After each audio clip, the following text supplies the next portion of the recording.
di kesempatan kali ini kita masih diberikan kesehatan oleh Allah, kesehatan badan jasmani, sehingga dapat melaksanakan puasa dengan lancar.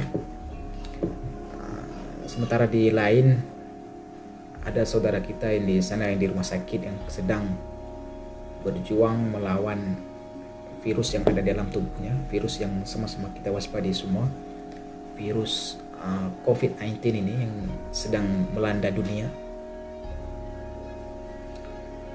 Virus COVID-19 ini sendiri merupakan bagian dari coronavirus. Coronavirus itu ada 20 jenis virus kalau tidak salah.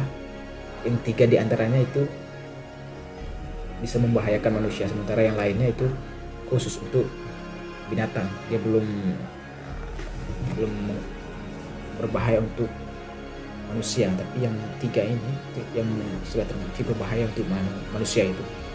Pertama ada MERS itu MERS coronavirus itu yang melanda di dunia sebelum ini. Kemudian ada juga SARS yang penyebaran dari unta kalau tidak salah.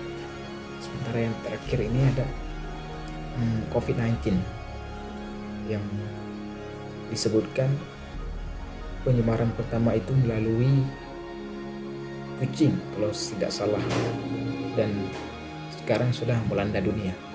Nah, di tengah polemik terjadinya penyebaran virus ini yang semakin berkembang pesat,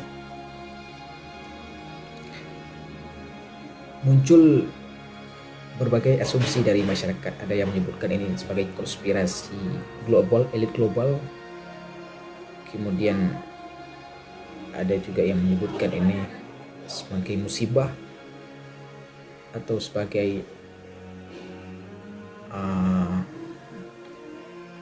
sebagai azab dari Allah untuk mereka yang melanggar perintah Allah dan lain sebagainya. Muncul spekulasi tentang COVID-19 ini. Nah, di sini saya ingin sedikit berbicara tentang teori konspirasi ini, karena ini menarik menurut saya. Nah, muncul berbagai spekulasi tentang muncul berbagai macam asumsi masyarakat, dan banyak beredar teori-teori konspirasi tentang virus corona ini. Saya tertarik untuk membahas tentang teori konspirasi ini. Mengapa seorang begitu mudahnya percaya dengan yang namanya teori konspirasi? Ya, mulai bumi itu datar, kemudian ada manusia yang ke bulan, Neil Armstrong yang ke bulan itu dituduh sebagai rekayasa, dan banyak lainnya teori-teori konspirasi yang menurut saya hanya cocokologi, hanya cocok-cocokan. Sementara kalau kita lihat dari fakta ilmiah itu sudah terbukti kebenarannya, tapi masih ada juga orang yang percaya dengan teori konspirasi ini. Nah, seseorang begitu mudahnya percaya dengan teori konspirasi ini? Sebelumnya kita bahas dulu apa itu teori konspirasi. Teori konspirasi itu adalah teori yang menyebutkan bahwa fenomena yang terjadi di muka bumi ini ada suatu elit yang mengatur, kelompok yang mengatur untuk memiliki tujuan tertentu. Nah, sebuah survei menyebutkan ada 42% orang-orang yang berpendidikan rendah itu percaya dengan teori konspirasi. Sedangkan mereka yang sarjana itu ada 23% orang yang percaya dengan konspirasi.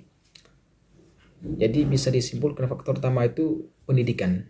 Tentu saja tidak hanya pendidikan yang berpengaruh, tapi salah satu faktor itu yang membuat orang begitu mudah percaya dengan teori konspirasi itu adalah faktor pendidikan. Faktor kedua itu penghasilan. Suatu survei di Amerika, mereka yang berpenghasilan $63 ke atas itu lebih sedikit yang percaya dengan teori konspirasi, sedangkan mereka yang berpenghasilan di bawah $47 ke bawah itu lebih rentan percaya dengan yang namanya teori konspirasi. Kemudian yang selanjutnya itu keinginan untuk menjadi istimewa. Ketika seorang ingin menjadi istimewa, dia ingin menjadi orang yang tahu tentang sesuatu yang tidak diketahui orang, itu salah satu bisa jadi orang yang mudah untuk percaya dengan teori konspirasi, karena mereka ingin menjadi orang yang spesial, orang-orang yang mampu memberitahukan tentang sesuatu yang belum diketahui orang. Rasa keinginan tersebut membuat mereka mencari sesuatu dan dengan gampangnya percaya dengan teori-teori yang padahal secara ilmiah tidak terbukti. Penyebab selanjutnya itu membuat dunia menjadi lebih masuk akal. Karena ketika terjadi sesuatu dan belum ada fakta yang menjelaskan tentang hal tersebut, maka secara naluri manusia itu mencoba untuk mencari tahu. Nah, ketika belum ada bukti nyata yang dapat mendukung satu kejadian, sebut saja seperti kejadian yang heboh beberapa tahun 2012 tidak salah, tentang pesawat Malaysia Airlines yang tidak diketahui keberadaannya.